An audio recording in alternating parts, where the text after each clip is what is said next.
ஆண்டிப்பட்டி தொகுதியில் திமுகவில் யார் யார் போட்டியிடுறதுக்கு வாய்ப்பு அப்படின்னு நம்ம பார்த்தோம்னா சிட்டிங் எம்எல்ஏ ஆன மகாராஜன் போட்டியிடுறதுக்கான வாய்ப்புகள் அதிகமாகவே இருக்கு. அடுத்ததாக நம்ம பார்த்தோம்னா முன்னாள் மாவட்ட செயலாளர்கள் ஜெயக்குமார், சின்னப்பாண்டி உள்ளிட்டவர்களுமே வந்து அந்த ரேஸ்ல வந்து இருக்காங்க.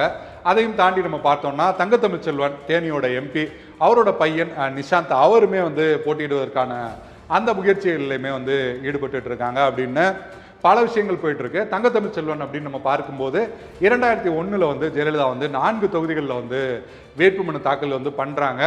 அப்போ வந்து அது வந்து நிராகரிக்கப்பட்டு அந்த தேர்தலில் வந்து அவங்க போட்டியிட முடியல.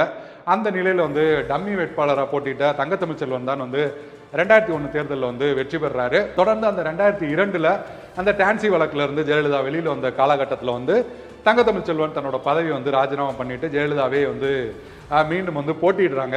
ஆனால் அப்படி ஆண்டிப்பட்டி தொகுதியை வந்து நிறைய விஷயங்கள் நிறைய திட்டங்களை கொண்டு வந்து தனக்கான ஒரு தொகுதியாக மாற்றிட்டு இருந்த சூழலில் 2009 நாடாளுமன்ற தேர்தலில் வந்து ஆண்டிப்பட்டி தொகுதியில் வந்து திமுக வேட்பாளரை விட அதிமுக வேட்பாளர் வெறும் 5000 வாக்குகள் தான் அதிகமாக வாங்குறாங்க.